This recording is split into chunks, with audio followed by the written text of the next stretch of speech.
Behind the golden gates of Windsor Castle, a secret meeting was about to change the course of history forever. King Edmund III sat alone in his private study, staring at a letter that had arrived just hours before. His hands trembled slightly as he read the words that would force him to make the most difficult decision of his 60-year reign. Outside, crowds gathered for what they thought would be a routine royal announcement. They had no idea they were about to witness the end of an era and the beginning of a new chapter that would shake the very foundations of the monarchy. The crown that had sat upon his head for 3 decades suddenly felt heavier than ever before. As he reached for his phone to call his son Prince Alexander and daughter-in-law Princess Catherine, King Edmund whispered the words that would change everything. "My life, as I know it, is over." The morning fog hung thick over the ancient stones of Windsor Castle as King Edmund III made his way through the corridors that had housed his family for generations. Each step echoed with the weight of history, but today, those same halls felt like a prison. The ornate paintings of his ancestors seemed to watch him with knowing eyes, as if they understood the burden he was about to bear. King Edmund had ruled the kingdom of Aldoria for 30 years, bringing peace and prosperity to his people. At 73, he was respected worldwide as a wise and just monarch. But the letter he clutched in his weathered hands contained news that would test everything he believed about duty, family, and sacrifice. Dr. Harrison, the royal physician, had been brutally honest in his assessment. The king's heart condition had worsened significantly. The medication was no longer effective, and the stress of royal duties was accelerating his decline. "Your Majesty," the letter read, "I must strongly advise you to consider reducing your responsibilities immediately. The next major state event or crisis could prove fatal." The irony wasn't lost on the king. Just last week, he had been planning a grand celebration for his 45th wedding anniversary with Queen Margaret. They had dreamed of traveling together, visiting the Commonwealth nations one last time. Now, those dreams seemed as fragile as autumn leaves in a winter storm. A gentle knock interrupted his thoughts. "Come in," he called, his voice carrying the authority of decades on the throne. Prince Alexander entered, his tall frame filling the doorway. At 45, Alexander possessed the natural charisma that made him beloved by the people. His dark hair was beginning to show silver at the temples, giving him a distinguished appearance that reminded Edmund of himself at that age. "Father, you asked to see me?" Alexander's voice carried concern. He had noticed his father's increasing fatigue over recent months, though the king had tried to hide it. "Sit down, my son." Edmund gestured to the leather chair across from his desk. "We need to discuss the future of our kingdom." Alexander settled into the chair, his blue eyes searching his father's face for clues about this unexpected summons. The king's study was a reflection of his personality, filled with books on history and philosophy, family photographs, and mementos from his travels around the world. "Alexander, I've received some concerning news about my health." The king's voice was steady, but Alexander could detect the underlying tremor of emotion. "Dr. Harrison believes that the stress of my royal duties is becoming dangerous to my well-being." The prince leaned forward, his face showing immediate alarm. "How serious is it, father?" "Serious enough that I must consider stepping down from my active role as monarch." The words hung in the air like a thunderclap. In 30 years of rule, King Edmund had never missed a major state function or shown any sign of wanting to abdicate. Alexander was quiet for a long moment, processing this revelation. "What exactly are you saying?" "I'm saying that it may be time for you and Catherine to prepare for a much larger role than you anticipated." The king walked to the window, gazing out at the gardens where he and Margaret had spent countless peaceful hours. "I don't want to abdicate completely. This throne has been my life. But I may need to transfer most of my duties to you as regent." The weight of this possibility settled on Alexander's shoulders like a heavy cloak. He had been preparing for kingship his entire life, but always imagined it would come much later, after his father's natural passing. The thought of assuming such responsibility while his father was still alive brought a complex mix of emotions. "Have you discussed this with mother?" Alexander asked. "Not yet. I wanted to speak with you first, to understand your feelings about such a dramatic change." King Edmund returned to his chair, studying his son's face. "This isn't a decision I take lightly. It would mean significant changes for everyone, especially you and Catherine." Princess Catherine had married into the royal family 12 years ago, bringing fresh energy and modern perspectives to the monarchy. She had worked tirelessly on charitable causes, particularly focusing on education and mental health awareness. The people adored her natural warmth and ability to connect with citizens from all walks of life. Catherine, and I have always known this day would come eventually, Alexander said thoughtfully. But we imagine having more time to prepare. How long do we have to make this transition? Dr. Harrison recommends reducing my schedule within the next few months. The upcoming state visit from the President of Viridian could be one of my last major official functions. King Edmund's voice carried a note of sadness. He had genuinely enjoyed the diplomatic aspects of his role, building relationships with world leaders and representing Aldoria on the global stage. Alexander stood and walked to a portrait of his great-grandfather, King Frederick II, who had ruled during some of the nation's most challenging times. What would you expect from Catherine and me in this new arrangement? You would assume responsibility for all state ceremonies, official visits, and most governmental meetings. I would remain as the constitutional head of state, but you would handle the day-to-day responsibilities of the crown. The king joined his son at the portrait. Your great-grandfather faced similar challenges when he took the throne young. He proved that wisdom often comes from necessity rather than age. The conversation was interrupted by another knock. Queen Margaret entered, her elegant presence immediately filling the room with warmth. At 71, she remained strikingly beautiful, her silver hair styled perfectly despite the early hour. I hope I'm not interrupting anything important, she said, though her intuitive nature told her this was indeed a significant conversation. Actually, Margaret, your timing is perfect. We were just discussing some changes that may be necessary for our family. King Edmund took her hand, drawing comfort from her steady presence. As the three of them settled into conversation, the morning sun began to burn away the fog outside. The gardens of Windsor came into clear view, revealing the carefully tended roses and ancient oak trees that had witnessed centuries of royal history. Today, they would witness the beginning of another chapter in that long story.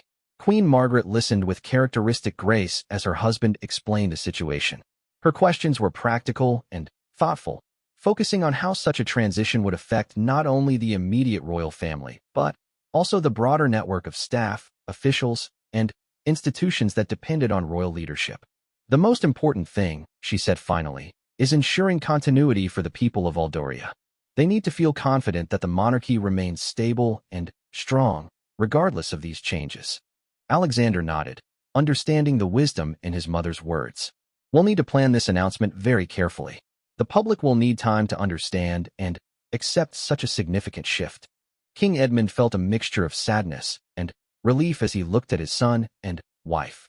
The burden he had carried alone for so many years would soon be shared.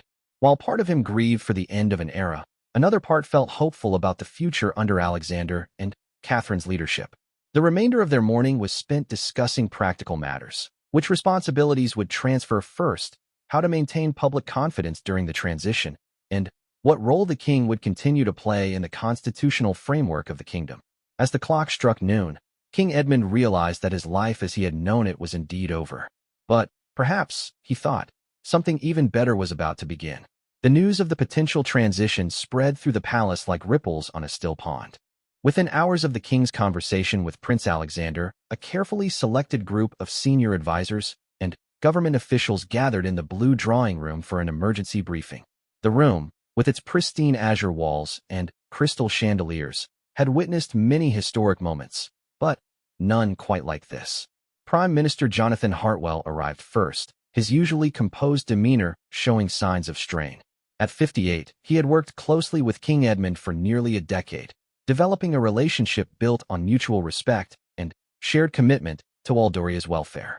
The prospect of adjusting to a new dynamic with Prince Alexander concerned him, though he kept these worries private. Lord Chancellor William Pemberton followed shortly after, accompanied by Private Secretary Sarah Mitchell, whose organizational skills had kept the royal household running smoothly for 15 years. The Archbishop of Canterbury, Dr. Thomas Whitmore, completed the small but influential gathering.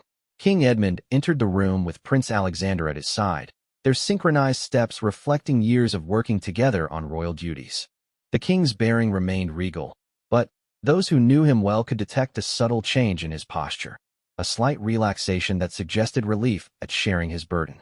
"Thank you all for coming on such short notice," King Edmund began, taking his place at the head of the mahogany conference table. "I've asked you here to discuss a matter of utmost importance to the future of our monarchy and our nation." Prime Minister Hartwell straightened in his chair, His political instincts telling him this meeting would have far-reaching consequences. Your Majesty, we're at your service. The king glanced at his son before continuing. As some of you may have suspected, my health has become a matter of serious concern.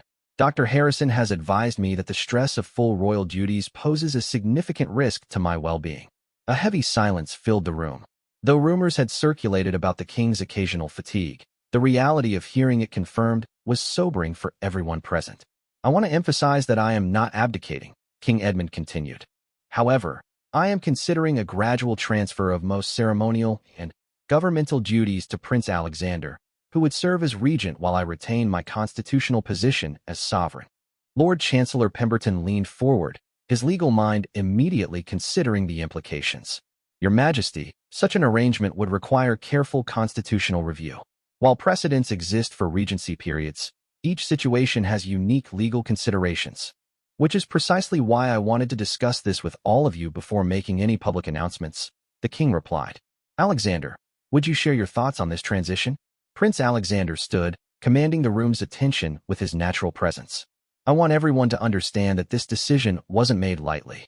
My father has devoted his life to serving Aldoria, and his wisdom will continue to guide our monarchy even as the day-to-day responsibilities shift. He walked to the window overlooking the palace gardens, where tourists were gathering for the changing of the guard ceremony. Catherine and I are prepared to accept these additional responsibilities. We've been working closely with charitable organizations and diplomatic missions for years, but we recognize that assuming full royal duties will require significant adjustments. Prime Minister Hartwell cleared his throat. Your Royal Highness, may I ask about the timeline for this transition? Parliament will need adequate notice to address any legislative requirements, and the public will need time to understand these changes. We're thinking about implementing the change gradually over the next 6 months, Alexander responded, beginning with smaller ceremonial duties and building toward full governmental responsibilities. Sarah Mitchell, who had been taking detailed notes, looked up from her tablet. Your Majesty, we'll need to coordinate this announcement with your existing commitments.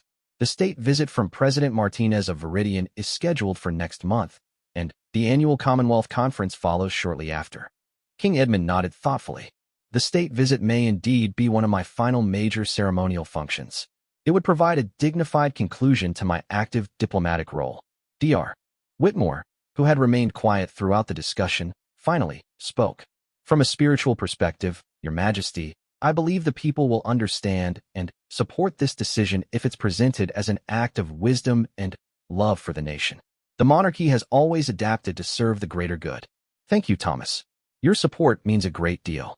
The king's voice carried genuine gratitude. The archbishop's approval would be crucial for public acceptance of the transition. The conversation continued for another hour, covering everything from security arrangements to media strategy. Each advisor brought their expertise to bear on the complex challenges of managing such a significant change while maintaining public confidence in the institution of monarchy. As the meeting concluded, Prime Minister Hartwell approached Prince Alexander privately. Your Royal Highness, I want you to know that you'll have my full support during this transition. Your father and I have worked together effectively for many years, and I look forward to building a similar relationship with you. I appreciate that, Prime Minister. I'm sure I'll rely heavily on your experience and guidance. Alexander's response was sincere, recognizing the importance of maintaining strong relationships with elected officials.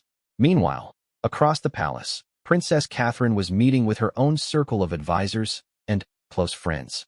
The news had reached her shortly after the king's initial conversation with Alexander, and she was already beginning to process the enormous changes ahead. Lady Emma Thornfield, Catherine's longtime friend and private secretary, sat across from the princess in her personal study. The room reflected Catherine's modern sensibilities, with contemporary artwork alongside traditional royal portraits, and comfortable seating areas that encouraged informal conversation. I have to admit, Emma, I'm both excited and terrified, Catherine confessed, setting down her teacup with slightly trembling hands.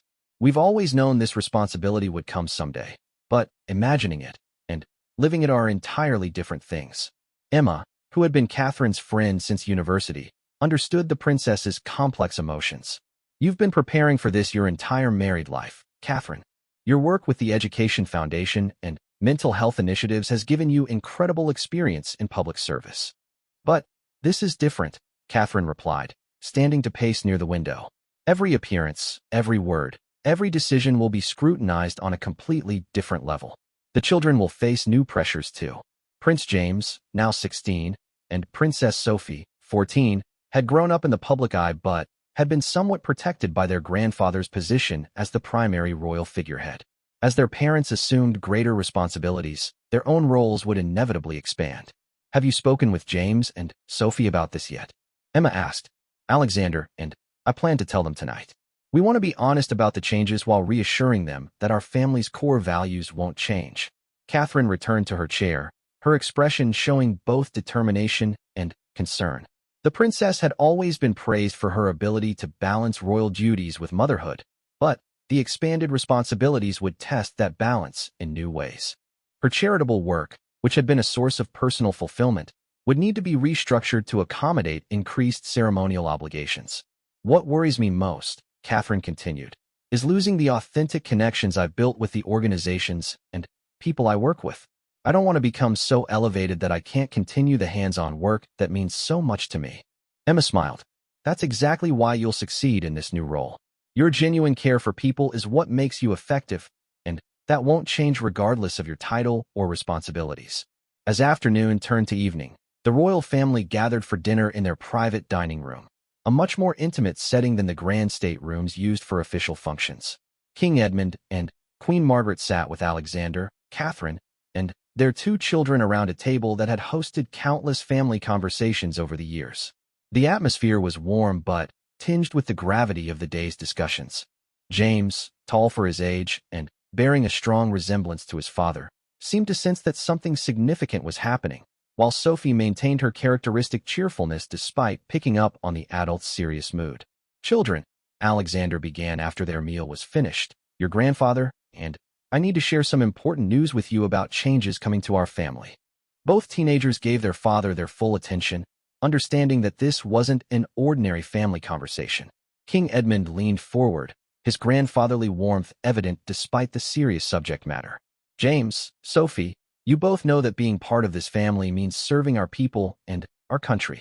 Sometimes, that service requires difficult decisions. He went on to explain, in terms appropriate for their ages, the health concerns, and the planned transition of responsibilities. Both children listened with maturity beyond their years, asking thoughtful questions about how the changes would affect their education, their friends, and their future roles. Will you still be our grandfather first, before you're the king? Sophie asked with the directness that had always charmed her elders. Always, my dear, King Edmund replied, his eyes misting slightly. Being your grandfather is the role I treasure most. James, understanding more about the constitutional implications, asked about the timeline and what would be expected of him and his sister in their expanded public roles. Your education remains the priority, Catherine assured him. But, yes, there will be additional ceremonial duties and public appearances. We'll work together to make sure you're comfortable with each new responsibility. As the evening concluded and the family dispersed to their respective quarters, King Edmund remained in his study, reflecting on the day's events. Tomorrow would bring new challenges as the formal planning process began, but tonight he felt a sense of peace about the decision. The transition he had once feared might diminish his legacy now seemed like an opportunity to strengthen it. By passing responsibilities to Alexander and Catherine while he was still able to guide and support them, he could help ensure the monarchy's continued relevance and effectiveness. Outside his window, the lights of London twinkled in the distance, representing the millions of people whose lives would be touched by this decision. King Edmund whispered a prayer for wisdom and strength for the challenging months ahead, knowing that the most difficult part of the journey was just beginning. 3 weeks had passed since the private family discussions began, and the machinery of constitutional change was now moving with careful precision. The legal framework for the regency was being drafted by the kingdom's most senior constitutional lawyers, while communications specialists worked on strategies for public announcement and ongoing media management. Princess Catherine stood in her redesigned office, which had been expanded to accommodate her growing staff and responsibilities. Maps of Aldoria and the Commonwealth nations covered one wall, marked with pins indicating upcoming visits and engagements. Her schedule, once manageable with strategic planning, now resembled a complex puzzle requiring military-level coordination. Your Royal Highness, called David Harrison, her new equerry, as he entered with a stack of briefing documents. At 35, David was a former military officer whose organizational skills and calm demeanor made him perfect for managing the princess's increasingly complex agenda. The advance team for the children's hospital opening next week has submitted their security assessment. Catherine reviewed the documents, noting how different these preparations were from her previous engagements. Every detail was magnified, every potential risk analyzed more thoroughly. The weight of representing the crown, rather than simply supporting it, was becoming increasingly apparent. "David, I want to maintain the same approach I've always had with these visits," she said, looking up from the papers. "The families and children we meet should feel our genuine interest in their lives, not just see a formal royal appearance." "Understood, Your Royal Highness.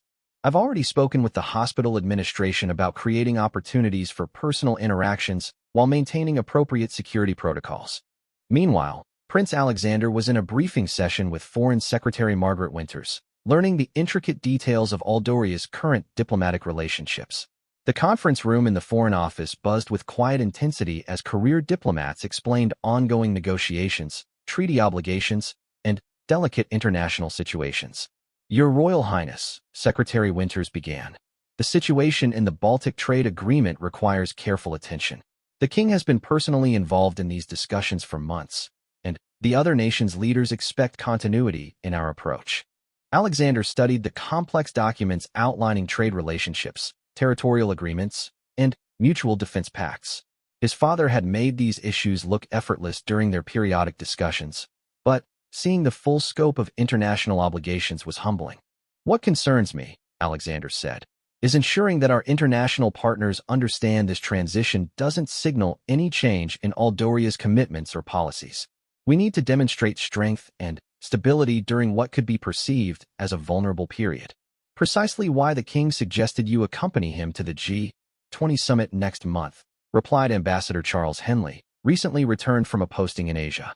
"Your visible participation in these discussions will reassure our allies that Aldoria's international engagement remains robust." Back at the palace, King Edmund was having his own challenging conversations. Dr. Harrison had been monitoring his health closely since their initial discussion, adjusting medications and stress levels in an attempt to optimize his well-being during the transition period. "Your Majesty," Dr. Harrison said during their weekly consultation, "I'm pleased to report that reducing your evening commitments has already shown positive effects. Your blood pressure is more stable, and you appear to be sleeping better."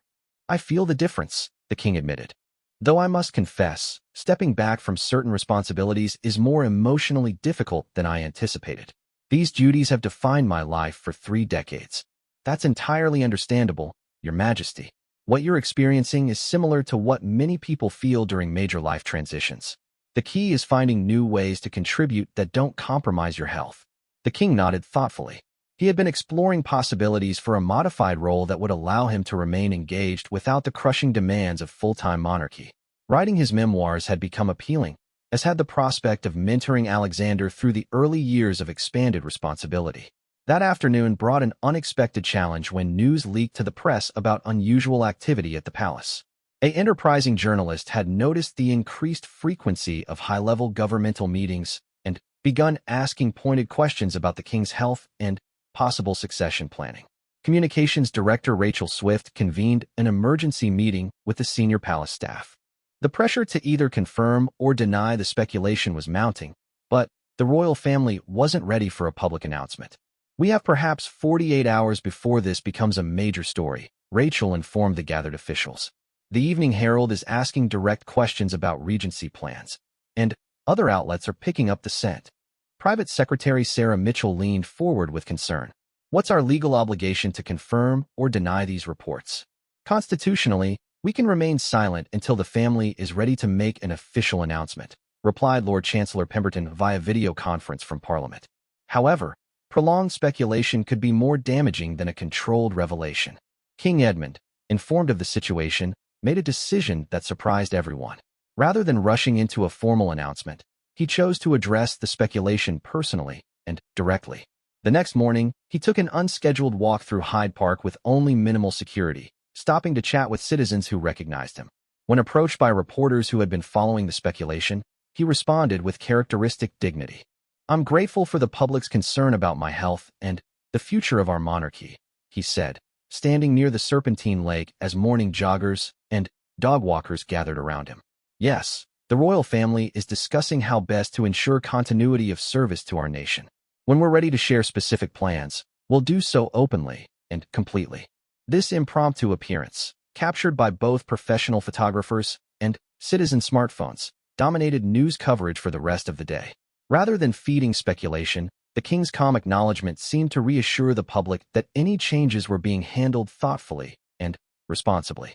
Princess Catherine watched the news coverage from her office, marveling at her father-in-law's political instincts even during such a personal and challenging time.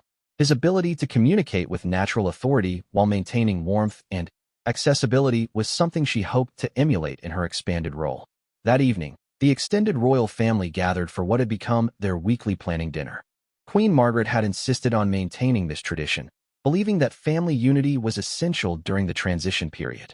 "Your impromptu press conference was masterful," Alexander told his father as they sat down to eat. "You managed to acknowledge the situation without committing to any specific timeline or details. Sometimes the best communication strategy is simply being honest about what you can and cannot say," King Edmund replied. "The people of Aldoria have supported our family for generations because they trust us to be straightforward with them." James and Sophie, who had been adjusting to increased attention at school due to the speculation, seemed more relaxed after their grandfather's public appearance. The mystery and uncertainty had been more stressful for them than the actual prospect of change. "Grandfather," Sophie said as dessert was served, "my history teacher said that regencies aren't unusual in our family's past. Is that true?" "Very true, my dear. Your great-great-grandmother served as regent for 2 years when her husband was ill, and she's remembered as one of our most effective leaders during that period." The king's eyes twinkled with pride in his family's history. Strong leadership during challenging times is something of a family tradition.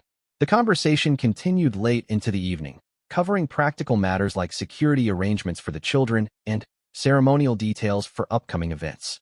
But underlying all the logistics was a growing sense of excitement about the future.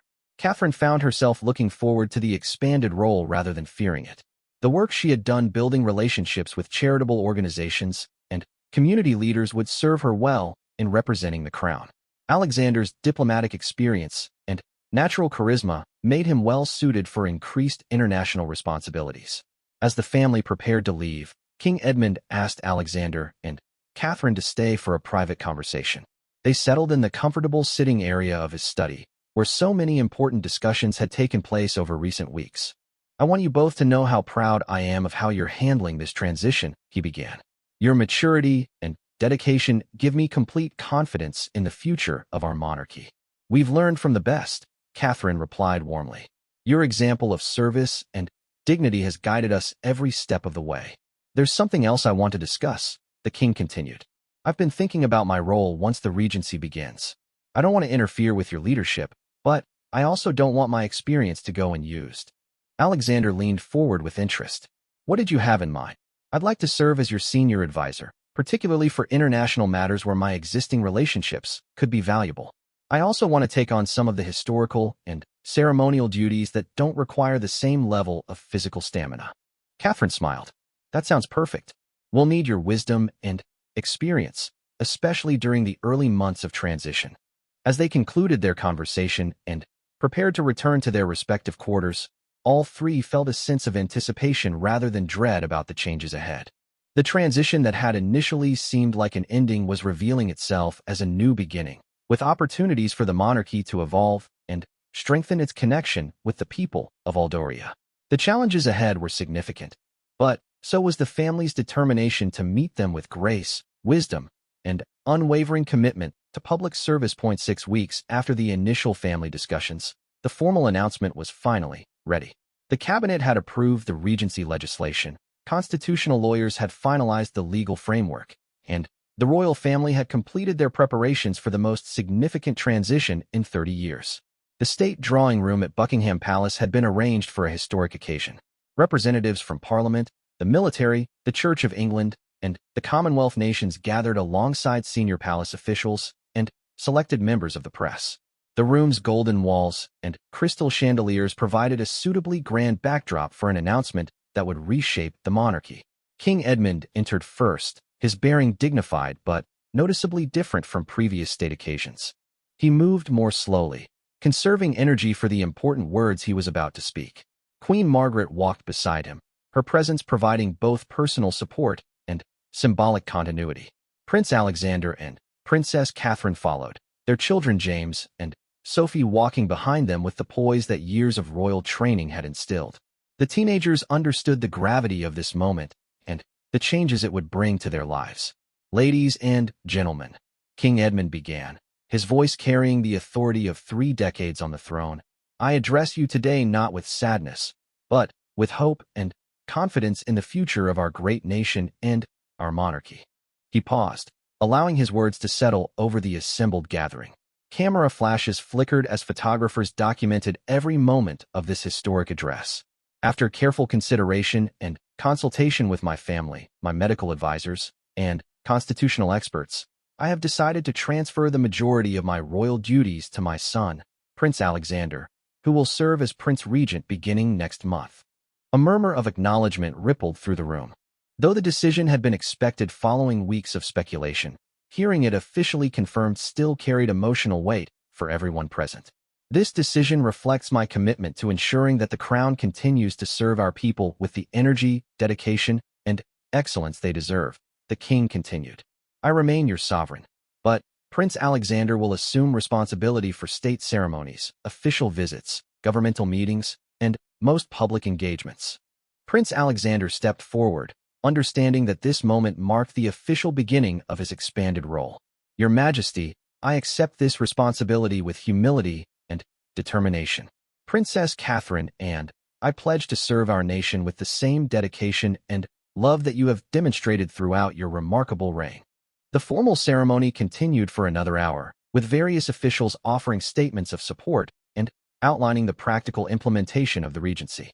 But beyond the constitutional formalities, the emotional significance of the moment was clear to everyone present. Archbishop Dr. Whitmore delivered a blessing that emphasized continuity, wisdom, and divine guidance during times of change. His words provided spiritual context for what might otherwise seem like merely a political transition. Prime Minister Hartwell spoke on behalf of the government, assuring the assembled gathering and the watching public that the regency arrangement had full parliamentary support and would not affect Aldoria's domestic or international commitments. Representatives from Scotland, Wales, and Northern Ireland each offered statements confirming their region's support for the new arrangement. The unity displayed during this announcement would prove crucial for public acceptance of the significant changes ahead. As the formal ceremony concluded, the royal family moved to a smaller reception room where they could interact more personally with the invited guests. This informal gathering allowed for the kind of relationship building that would be essential during the transition period. Princess Catherine found herself in conversation with several Commonwealth ambassadors who were eager to understand how the regency would affect their nation's relationships with the crown. Her responses demonstrated the diplomatic skills she had developed through years of international charitable work. "Your Royal Highness," said the High Commissioner from Australia, "our Prime Minister wanted me to convey her complete support for this arrangement and her confidence in your leadership." "Please tell the Prime Minister how much that means to us," Catherine replied warmly. "The Commonwealth relationships that His Majesty has built over decades will remain a priority for Prince Alexander and me." Meanwhile, Alexander was engaged in discussions with military leaders about upcoming ceremonies and the symbolic importance of maintaining traditions during periods of change. His years of military service had given him deep appreciation for institutional continuity and ceremonial precision. "Your Royal Highness," said General Patricia Morrison, the first woman to serve as Chief of Defense Staff, "the armed forces want you to know we're fully prepared to support this transition in every way possible." "Thank you, General. The military's loyalty and professionalism during this period will be invaluable," Alexander responded. "I look forward to continuing the Crown's strong relationship with our service members." Across the room, James and Sophie were handling their first major public appearance as future senior royals with remarkable composure. Several young diplomats and junior officials made a point of speaking with them, recognizing that these teenagers would play increasingly important roles in years to come.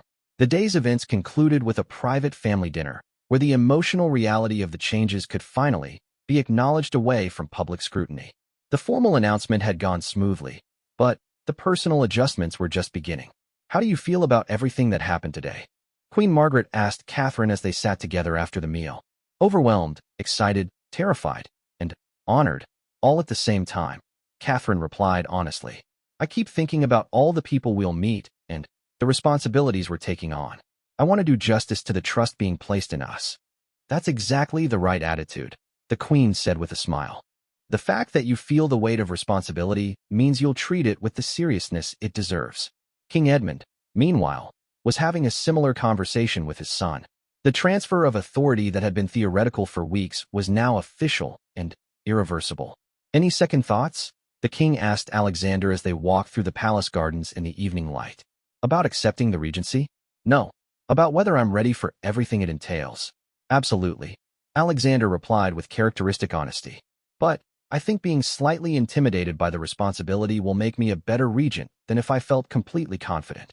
Your grandfather used to tell me that the crown should feel heavy. If it doesn't, you're not taking it seriously enough." King Edmund paused near a rose garden that had been planted to commemorate his coronation 30 years earlier. "You and Catherine will bring fresh perspectives while maintaining the values that have sustained our monarchy for centuries." The following weeks brought a whirlwind of activity as the transition moved from planning to implementation. Catherine's charitable commitments were restructured to accommodate increased ceremonial duties. Alexander began attending high-level security briefings and diplomatic meetings that had previously been the king's exclusive domain. The public response to the regency announcement was overwhelmingly positive. Opinion polls showed strong support for the arrangement, with citizens appreciating both the king's wisdom in recognizing his limitations and Alexander and Catherine's gracious acceptance of increased responsibility. Media coverage focused heavily on Catherine's fashion choices and public appearances, but also highlighted her substantive work in education and mental health advocacy. Her ability to connect with people from all backgrounds made her a natural representative for the modern monarchy. International reactions were equally positive. World leaders who had worked with King Edmund expressed confidence in Alexander's ability to maintain Aldoria's global relationships. Several heads of state announced plans to visit during the early months of the regency, both to show support and to establish working relationships with the new arrangement. The first major test of the regency came sooner than expected when a natural disaster struck one of Aldoria's overseas territories. A devastating hurricane had damaged much of the island nation of St. Helena, requiring immediate royal attention and support. Alexander and Catherine's response to this crisis would demonstrate their readiness to handle the unexpected challenges that define royal leadership. Their decision to visit the affected areas personally, against the advice of some security officials, showed their commitment to hands-on leadership rather than distant ceremonial presence. Standing among the destroyed homes and speaking with evacuated families, Catherine felt the full weight of her new role for the first time. These people looked to the crown not just for symbolic support, but for practical assistance and hope during their darkest hours. "We're here because you're part of our family," she told a gathering of hurricane survivors in a makeshift shelter. "The crown's responsibility doesn't end at our shores. It extends to every citizen of our realm, wherever they may be." Alexander worked with local officials and international aid organizations to coordinate relief efforts, using his new authority to cut through bureaucratic delays that might have slowed assistance. His hands-on approach earned praise from both local leaders and international observers. The successful handling of the hurricane crisis provided early validation for the regency arrangement. Public confidence in Alexander and Catherine's leadership grew significantly, while King Edmund's decision to step back from demanding duties seemed increasingly wise. As their first month as regents concluded, Alexander and Catherine reflected on how much their lives had changed while recognizing how much more adjustment lay ahead. The formal transition was complete, but the real work of proving themselves worthy of the trust placed in them was just beginning. The crown that had once seemed like a distant future responsibility now rested firmly on their shoulders. They carried it with determination, grace, and a deep commitment to serving their people with the same dedication that had defined King Edmund's remarkable reign. 9 months had passed since the regency began, and the transformation of the royal family's dynamics was now complete. What had initially seemed like an ending had evolved into a renaissance of royal engagement with modern society. Prince Alexander and Princess Catherine had not merely assumed their father's responsibilities, they had reimagined what royal service could accomplish in the 21st century. The success of their early months as regents was evident in both public opinion polls and tangible achievements. Catherine's education initiative had secured funding for 50 new schools in underserved communities, while Alexander's diplomatic efforts had strengthened Aldoria's trading relationships with emerging economies across 3 continents. King Edmund, rather than fading into retirement, had discovered a new lease on life in his modified role. His health had stabilized remarkably once freed from the crushing daily pressures of full monarchy. He now focused on writing his memoirs, mentoring his son during weekly private consultations, and taking on ceremonial duties that brought him joy rather than stress. "Your Majesty," said Dr. Harrison during their monthly health review, "I have to say that your vital signs are the best they've been in 3 years. The decision to reduce your workload has exceeded our most optimistic projections." The king smiled, feeling genuinely energetic for the first time in years. "It's remarkable how much more I can enjoy the responsibilities I've retained when I'm not overwhelmed by obligations that were becoming too demanding." His new schedule allowed for longer, more meaningful engagements with the causes closest to his heart. Veterans organizations particularly benefited from his increased availability, as did historical preservation societies and educational institutions focusing on constitutional studies. Meanwhile, Alexander and Catherine had developed their own distinctive style of royal leadership. Their approach emphasized accessibility without sacrificing dignity, innovation without abandoning tradition. Their state visits included town hall meetings where citizens could engage directly with their representatives, while their charitable work focused on creating sustainable systemic changes rather than ceremonial appearances. The transformation was particularly evident in their children's development. James, now 17, had grown into his role as a future senior royal with remarkable composure. His gap year plans included working with conservation organizations in Africa and studying international relations at university. Sophie, at 15, had inherited her mother's passion for social justice and was already volunteering with refugee assistance programs. "The children have adapted to this new reality better than any of us anticipated," Catherine observed during a quiet moment with Queen Margaret as they watched James and Sophie participate in a youth leadership summit at the palace. "They're growing up during a time of positive change rather than crisis," the Queen replied wisely. "That makes all the difference in how they'll approach their own future responsibilities." The Regency's success was perhaps most visible during the annual Commonwealth Conference, which Alexander and Catherine hosted with a blend of traditional ceremony and contemporary relevance. Representatives from 54 nations gathered not just for formal protocols, but for substantive discussions about climate change, economic development, and technological cooperation. "Your Royal Highnesses," said the Prime Minister of Jamaica during the closing ceremonies, "this conference has demonstrated that constitutional monarchy can be a force for progressive change while maintaining stability and continuity." Alexander's closing address to the conference reflected the confidence he had gained over months of expanded responsibility. The Commonwealth's strength lies not in nostalgia for the past, but in our ability to adapt our shared values to meet contemporary challenges. The speech was broadcast globally and received widespread praise for its vision of how traditional institutions could evolve to remain relevant in a rapidly changing world. European constitutional monarchies took particular note of Aldoria's successful transition model.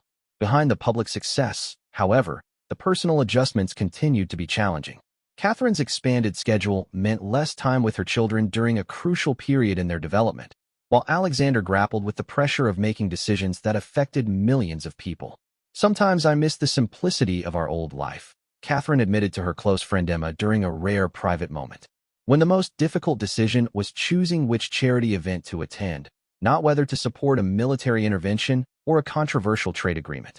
"But look at what you've accomplished," Emma replied, gesturing toward a stack of briefing papers about Catherine's successful mental health legislation. "You're not just attending charity events, you're creating lasting change." The Regency faced its most significant test during an unexpected international crisis when tensions erupted between 2 Commonwealth nations over territorial waters. The dispute threatened to escalate into armed conflict, with both sides appealing to the Crown for support. Alexander's handling of the crisis demonstrated his growing mastery of diplomatic leadership. Rather than taking sides, he used his constitutional position to facilitate dialogue between the disputing parties. His personal relationships with both nations' leaders, built through months of careful diplomacy, proved crucial in preventing violence. The resolution came during a 3-day summit hosted at Windsor Castle, where Alexander and Catherine created an atmosphere conducive to compromise. Their combination of formal authority and personal warmth helped the opposing delegations find common ground that had eluded professional diplomats. "Your Royal Highness," said the Secretary-General of the Commonwealth at the summit's conclusion, "your mediation of this dispute has demonstrated the unique value that constitutional monarchy can provide in international relations." King Edmund watched these developments with immense pride, recognizing that his son and daughter-in-law had surpassed his own achievements at a comparable stage of their careers. Their success validated his difficult decision to step back and proved that the monarchy's future was in excellent hands. As the first anniversary of the Regency approached, the royal family planned a celebration that would acknowledge both the institution's evolution and its enduring values. The event would bring together representatives from across Aldoria and the Commonwealth to reflect on the year's achievements and look ahead to future challenges. The anniversary celebration took place on a crisp autumn day, with ceremonies beginning at Westminster Abbey and continuing with a reception at Buckingham Palace. The guest list included everyone from heads of state to local community leaders who had worked with the royal family during the transition year. King Edmund's speech during the anniversary ceremony captured the emotional significance of the Regency's success. "A year ago, I worried that stepping back from full royal duties might diminish the monarchy's effectiveness. Instead, I've witnessed a renewal of our institution's relevance and impact," he continued, his voice carrying the weight of genuine emotion. "Alexander and Catherine have not simply maintained the monarchy, they have elevated it. Their combination of respect for tradition and embrace of innovation represents the best of what constitutional monarchy can offer to modern democratic society." Prince Alexander's response demonstrated the growth in confidence and vision that had characterized his year as regent. "The Crown's authority derives from our service to the people, not from our position above them. This year has taught us that royal leadership means listening as much as speaking, learning as much as teaching." Princess Catherine's remarks focused on the future, particularly the role of young people in shaping society. The monarchy's greatest strength lies not in preserving the past, but in adapting our service to meet the needs of each new generation. As the formal ceremonies concluded and guests moved to the palace reception, the atmosphere was one of celebration rather than solemn reflection. The Regency had succeeded beyond anyone's expectations, creating a template for how traditional institutions could evolve without losing their essential character. James and Sophie moved through the reception with the natural grace of young people who had grown up in the public eye, but remained grounded in their family's values. Their interactions with young diplomats and student leaders suggested they would bring their own distinctive perspectives to royal service when their time came. The evening concluded with a private family dinner, where the 4 generations of royals could reflect on the extraordinary year without the pressure of public scrutiny. The conversation ranged from serious discussions of future challenges to lighthearted family memories and inside jokes. "What surprises you most about this year?" Queen Margaret asked Catherine as they lingered over coffee. "How natural it feels now," Catherine replied thoughtfully. "At the beginning, every public appearance felt like a performance.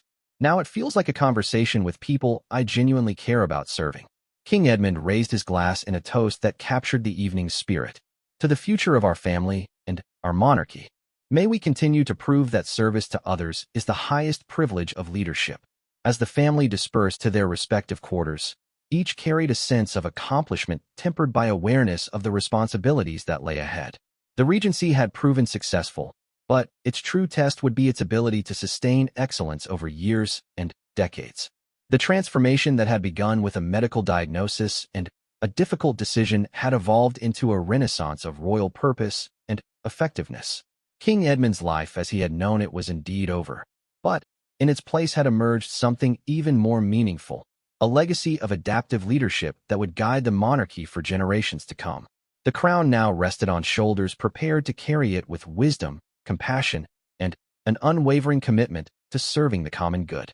The future of the monarchy had never looked brighter, built on foundations that honored the past while embracing the possibilities of tomorrow.